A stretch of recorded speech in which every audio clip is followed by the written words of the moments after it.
Ora, então bom dia, vamos lá a mais umas pedaladas. Hoje é dia 1 de fevereiro, isto são 11 e picos, 11 e um quarto, coisa assim.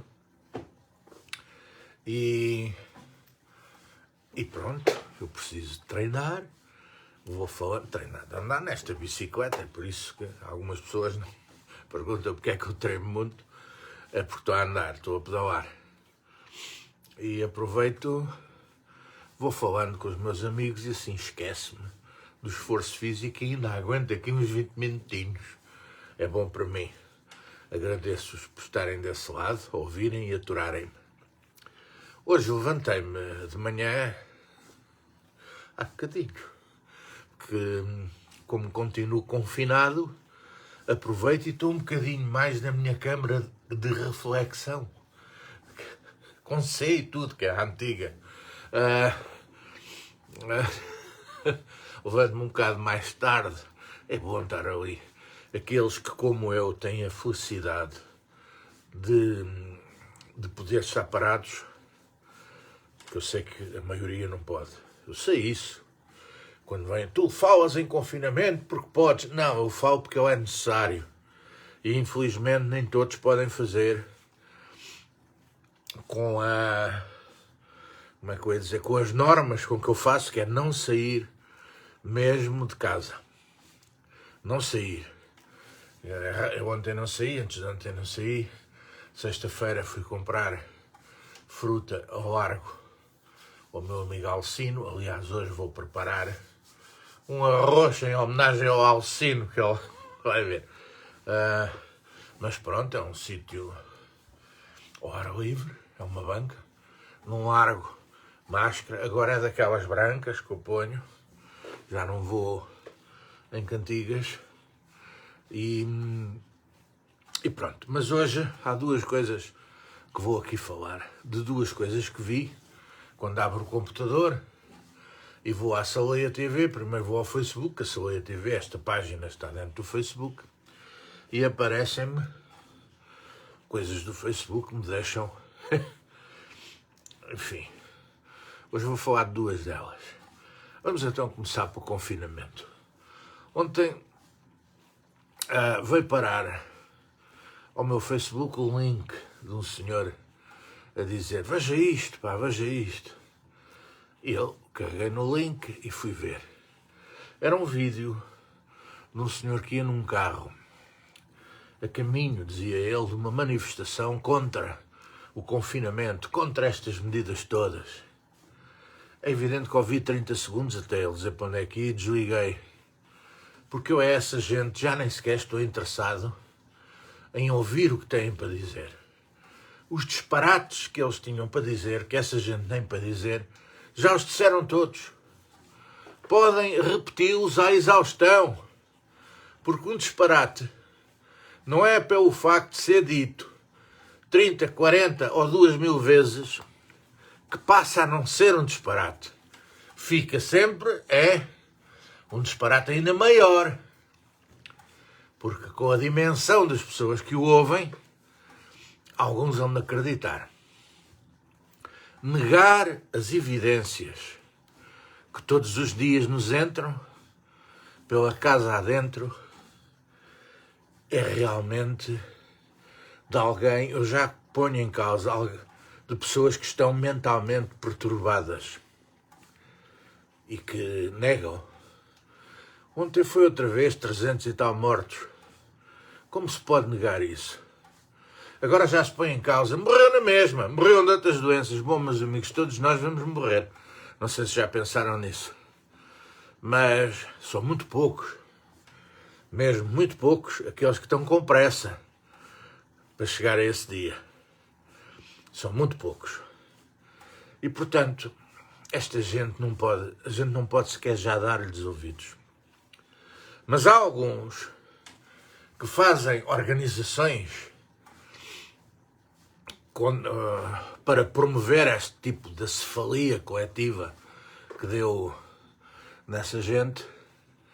Eu começo a pensar se não têm que ser confrontados com a realidade depois disto acabar e dizer: agora senta-te aí, Tu já viste o que fizeste? Vamos lá ver. Os teus sermões contra isto, as tuas atitudes contra isto, aqueles que vão para a porta de um restaurante no bairro Alto, gritar liberdade. Mas essa gente, coitadinhos, essa gente sabe o que é ter que gritar para a liberdade quando ela não era dada, quando a liberdade estava proibida, quando as pessoas iam presas por exigirem liberdade. Essa gente está afetada da carola, desculpem lá. Eia pá, mas como é que alguém pode ter uma cabeça tão mal organizada? Como é que alguém pode pensar que é livre pelo facto de não acreditar na realidade que o rodeia e continuar a dizer que nada disto existe, ou que isto é uma invenção, ou então as teorias da conspiração, isto foi uma invenção para acabar como parte da humanidade e tal. Bom, mas mesmo que tenha sido, então a gente tem que se defender dessa gente, não é? Não é? Não vamos ligar porque isso é uma invenção. Será a mesma coisa que numa guerra, o país estar a ser invadido e a gente dizer, pá, isso é gajos pagos por não sei quantos, pá. Não desliga! E ainda não tinhas acabado de dizer liga e já o tanque tinha passado por cima. Claro que temos que ligar antes que o tanque nos passe por cima.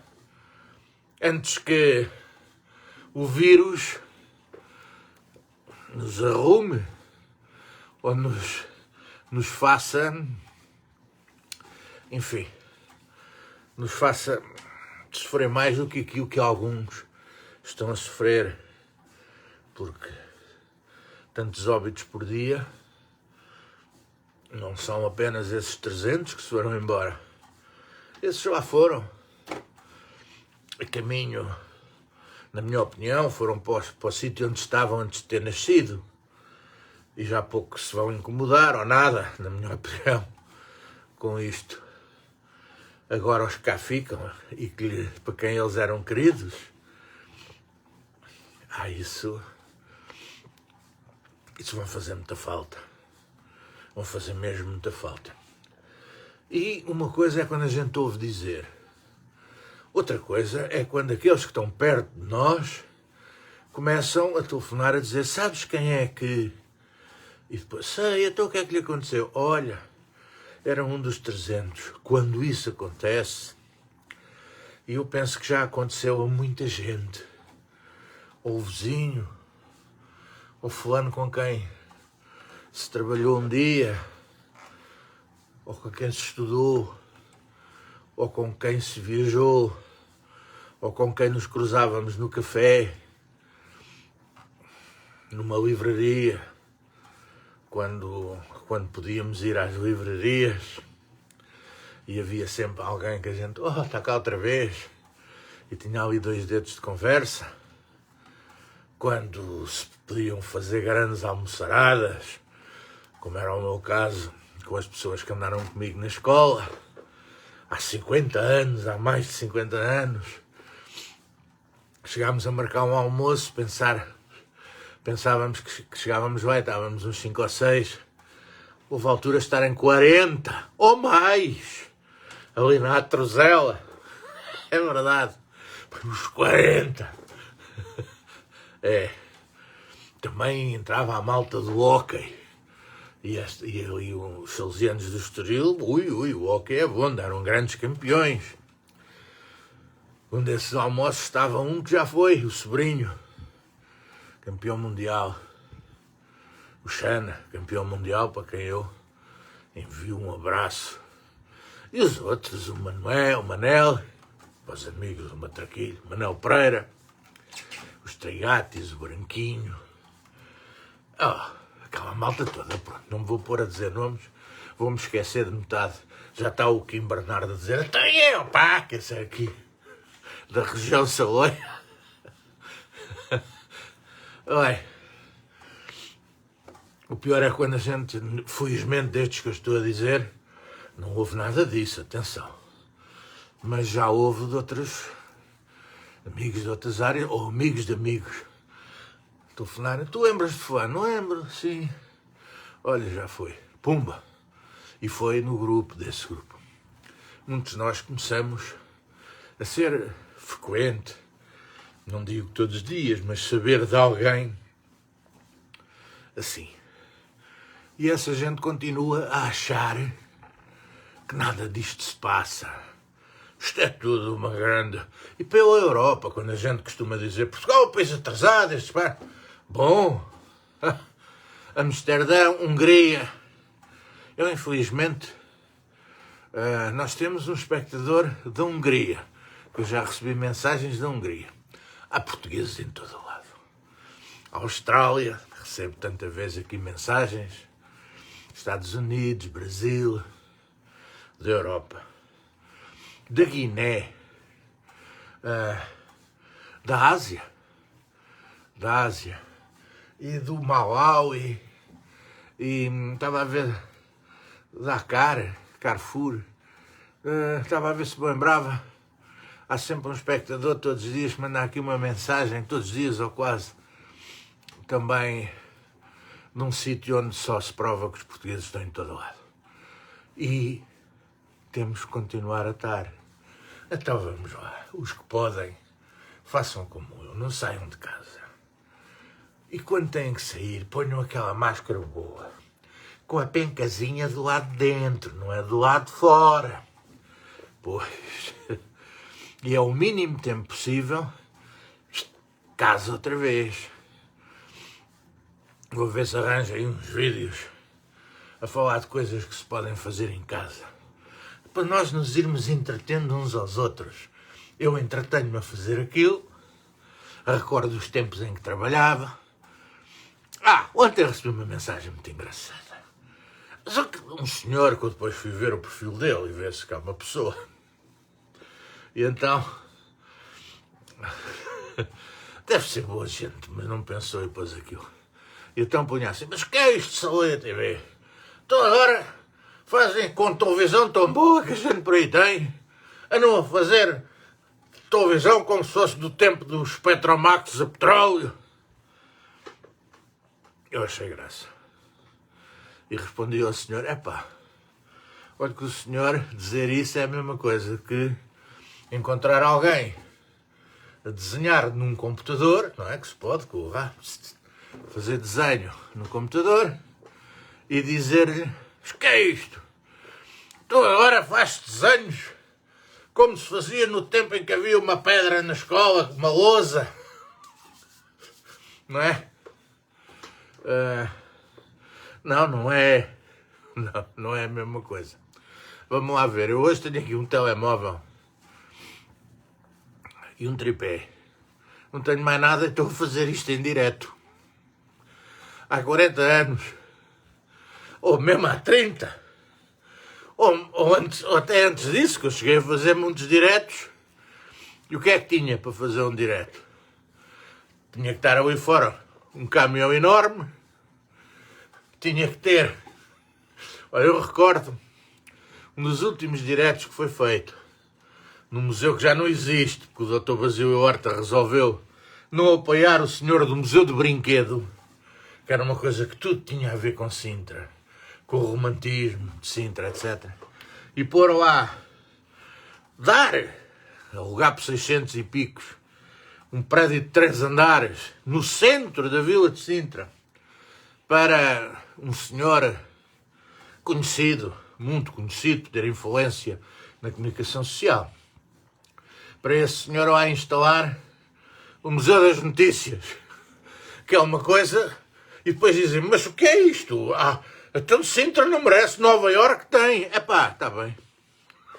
Exatamente por haver em Nova Iorque é que não faz falta nenhuma em Sintra. Não é?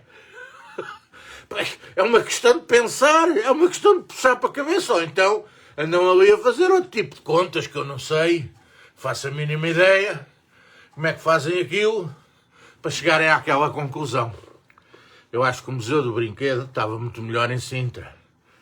do que aquilo. E eram de um senhor que tinha uns milhares largos de brinquedos. Era um museu muito interessante.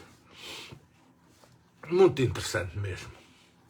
Mas dizia eu, a última que eu me lembro de ter feito em direto foi ali no Museu do Brinquedo. Teve que vir uma carrinha com uma antena parabólica, 2 ou 3 pessoas e tal. Aquilo era satélite, tinha que se alugar satélite para aquela hora e tal. E isto foi para aí há 15 anos, ou coisa que o valha. Hoje, com um telemóvel, faço isto. Mas é só uma câmera. Não, mas podia ser várias. Podia ter... E nós temos esse equipamento, eu não o uso, porque estou sozinho. Nós temos esse equipamento, fazíamos uns programas assim, em Mafra, antes de uns senhores começarem a dizer que tínhamos ali apoios e tal, e eu dizer, então vamos embora, porque eu não quero dar argumentos a ninguém. E porque não tínhamos, eu pagava a renda do meu bolso. Pagava a renda como pagavam as outras pessoas, igual, que estavam lá noutros gabinetes, naquele espaço. E eles, em vez de irem à Câmara ver isso, os senhores ligados ao PS, aqui de Sintra, e ao PS de Mafra. Eu não confundo o PS Nacional com esta gente. E começaram a mandar bocas parvas, e eu vim-me embora. Mas lá tínhamos um programa que era Pensar Mafra, apresentado pelo jornalista Carlos Narciso, e onde participavam várias forças políticas eleitas em Mafra, e era com várias câmaras, que eram todas elas telemóveis. E era realizado, câmara esta, câmara aquela, geral. Portanto, isto podia ser assim. Portanto, isto não é do tempo do Petromax. É do tempo do 1 de fevereiro de 2021. Mas pronto.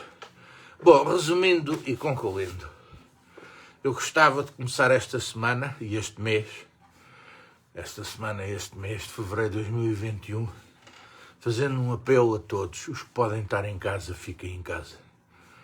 E não venham para aqui com aquela história. Tu dizes isso é conversa de reformado. Eu não posso estar. Eu sei que muita gente não pode estar. Eu sei que a maioria não pode estar.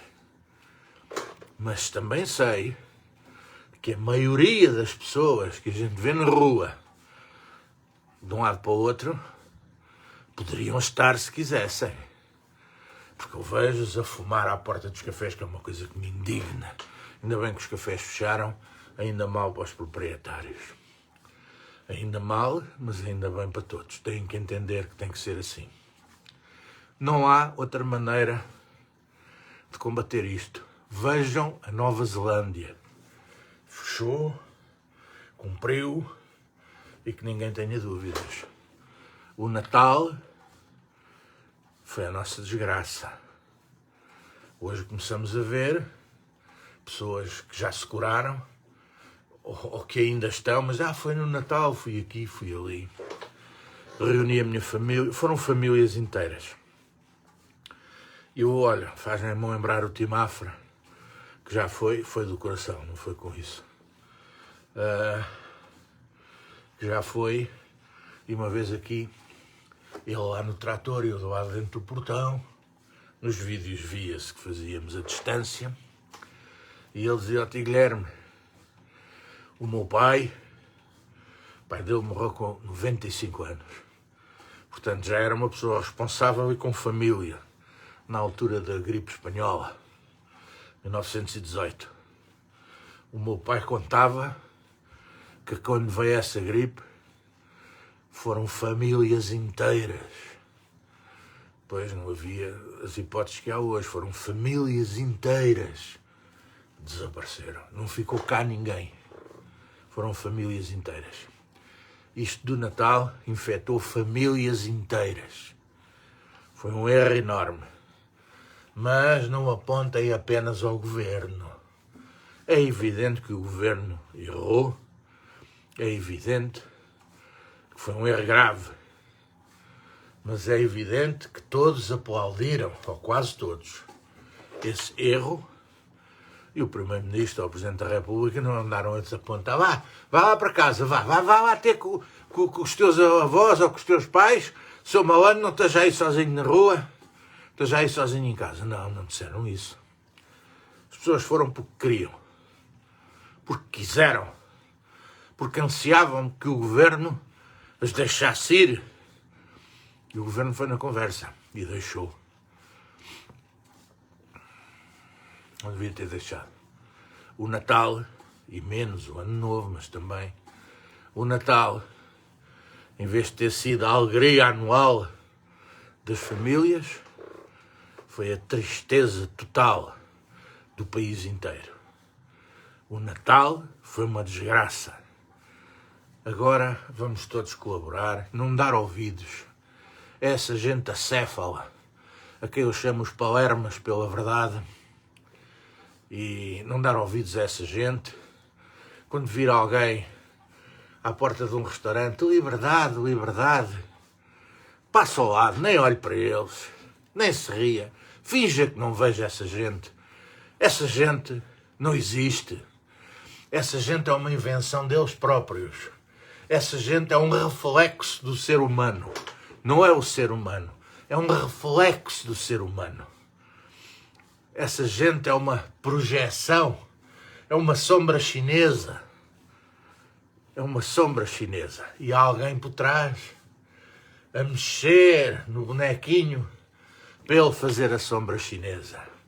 E quem é? São alguns que andam aí a arengar nas redes sociais, em vídeos, um careca, não sei de onde, é imigrado. Aquele dos jornalistas, para verdade que não é jornalista, e outros assim, mas alguém cá em cima puxa aquilo, não tenho dúvidas. Não tenho dúvidas. Por muitos erros que os governantes cometam, nós estamos cá sempre para poder não os cometer. E se agora dissessem, olha, quero ir para a rua, então vão para a rua, amanhem-se. A gente não devia de ir. Não devemos estar sempre à espera que nos digam o que temos que fazer. Podemos tomar a iniciativa e fazer. Desculpem lá, fiquem em casa. O que é preciso mais para perceberem que as pessoas que não têm que sair para trabalhar têm que ficar em casa? Segunda coisa que eu hoje vi, esta é rápida, foi assim que abri o Facebook, vi um boletim de voto e dizia: viva a monarquia, voto em Dom Duarte. Uma coisa assim, mais ou menos. E continua a grande história dos monárquicos, que ninguém perguntou aos portugueses se querem a República. Depois dei uma resposta a um senhor que me mandou ler a Constituição. Eu já a li várias vezes. Já a li várias vezes, a sério. E quando ela saiu, eu lia toda e andava com ela dentro da minha pasta. E andei muito tempo com a Constituição. Eu tinha uma pasta para me deslocar de um lado para o outro, tinha coisas que eu precisava. E um dos livros que lá estava dentro não eram 20. Portanto, mais importância dava. Seriam 2, 3 livros no máximo, um caderno para tomar notas, alguns textos, e pronto, era isso que lá estava. Uma agenda, que não havia telemóveis nessa altura. Um dos livros que lá estava na pasta era a Constituição. E nada impede a um monárquico se candidatar a Presidente da República. Numa monarquia, ninguém se pode candidatar a rei. Logo aí está a diferença. Numa república, de 5 em 5 anos, só nos Estados Unidos é de 4 em 4, em Portugal, de 5 em 5, noutros sítios de 7 em 7, enfim. Periodicamente, há eleições. E esse monárquico pode se candidatar. Numa monarquia, não. É rei até abdicar, como o caso de Espanha, ou até falecer. É assim que é na monarquia. Não há eleições. não percebo porque é que os monárquicos em Portugal não candidatam alguém à presidência da República, o próprio Dom Duarte, não é? Ou o seu sucessor, não é? Se ele ganhasse, se o monárquico ganhar as eleições à presidência da República, isso quer dizer que os portugueses querem um rei. Elegeram um presidente, porque é assim que está. Mas, na verdade, o que querem é um rei. E aí ganham autoridade moral para exigir um referendo e para exigir que o povo português se pronuncie. Agora, na República, os monárquicos, de tanto em tanto tempo, em Portugal é de 5 em 5 anos, têm esse referendo, essa candidatura à presidência da República, que podem perfeitamente aproveitar como referendo. Numa monarquia, os republicanos não podem votar. É por isso que as monarquias, quando viram que os países monárquicos, os países com monarquia, para virar para a República, é ao estalo, em vez de ser com votos. Estão agora a perceber porque é que houve o 5 de outubro? E depois há outras questões. O facto de Dom Carlos se referir a Portugal como a piolheira, o facto da ostentação da riqueza perante uma miséria enorme do povo. Isto hoje há miséria, mas era incomparável. Quer a ostentação, quer a miséria. Mas pronto, ficamos por aqui. Já demos umas pedaladas valentes hoje. Existem muitos manipuladores fantoches, ainda bem que as pessoas, para os mistificar, obrigado pelo seu desempenho. O nome de quem escreveu isto foi embora. Temos aqui o Manuel Lopes, que nos está a ver nos Estados Unidos da América. Era o que eu dizia. Isto agora, a televisão, Petromax, como chamava o outro amigo. É um Petromax daqueles que se dava a bomba para dar luz, mas com 2 bombadas, vejam bem, que a luz chega aos Estados Unidos. E por isso é que o nosso país está comparado com a Espanha, a Suécia, a Inglaterra, etc, etc. Não percebi qual era o comentário, mas se era por causa da questão da monarquia ou não, vamos lá ver. Não há comparação possível, porque não é o rei que governa. Pronto, ok? Nem a rainha de Inglaterra. Não há comparação possível. Até amanhã.